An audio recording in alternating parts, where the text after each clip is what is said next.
वाबस्तगी का मतलब है जुड़ा, वाबस्ता, संबंधित, संबद्ध, संबद्धता। सर ये नौजवान, नौनिहाल, नौउम्र, नौ क्यों बोलते हैं, 10 क्यों नहीं बोलते शाहनवाज परदेशी? यार शाहनवाज जी, नौ का मतलब होता है नया, जो हमारी संस्कृत में नव है, नव, नव है ना, नव, नव, नव ज्योति, नव जीवन, नव, वहाँ नव है, फारसी में नौ है, नौ, स्पेलिंग वही है, नून वाव। उर्दू में नव भी नून वाव से लिखा जाएगा और नौ भी नून वाव से लिखा जाएगा।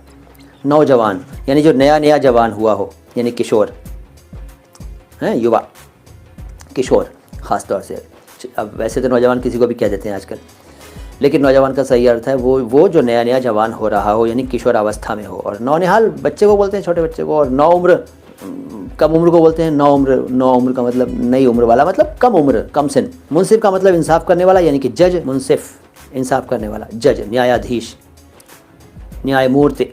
और मुंतज़िर का मतलब क्या है? मुंतजिर लिखा है योगेश आपने, मुंतजिर नहीं होता, मुंतजिर होता है, जेड साउंड। इसका मतलब है प्रतीक्षा में, जो प्रतीक्षा में हो उसे कहते हैं मुंतजिर। जैसे मैं आपकी प्रतीक्षा में हूँ तो मैं कहूँगा कि मैं आपका मुंतजिर हूँ, या आप मेरी प्रतीक्षा में हैं, या मेरे वीडियो की प्रतीक्षा में है कि लाइव स्ट्रीमिंग शुरू होगी, तो आप लाइव स्ट्रीमिंग के मुंतजिर होंगे, मुंतजिर, ठीक है।